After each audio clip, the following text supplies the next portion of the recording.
Muling nilinaw ng Armed Forces of the Philippines o AFP na walang destabilization plot laban sa administrasyon ni Pangulong Ferdinand Marcos Jr.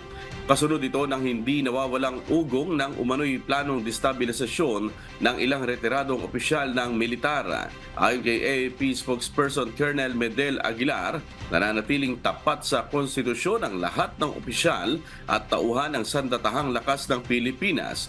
Kung mayroon man anyang mga retiradong opisyal ng militar na nagpapahayag ng kanilang saloobin sa gobyerno, hindi ito sumasalamin sa buong organisasyon lalo na't hindi na sila konektado dito.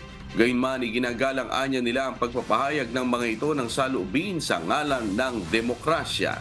Apela ni Colonel Aguilar sa publiko, hindi dapat paniwalaan ng mga kumakalat na issue ng destabilisasyon dahil hindi ito nakatutulong sa pag-unlad ng bansa. Pakinggan po natin ang pahayag ni AFP spokesperson Colonel Medel Aguilar.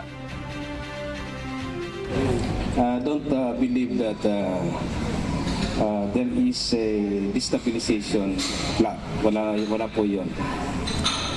Dito sa ating bansa, malaya ang sino mang tao magsalita kung ano ang nasa isip niya, nasa puso niya. And we allow that to happen.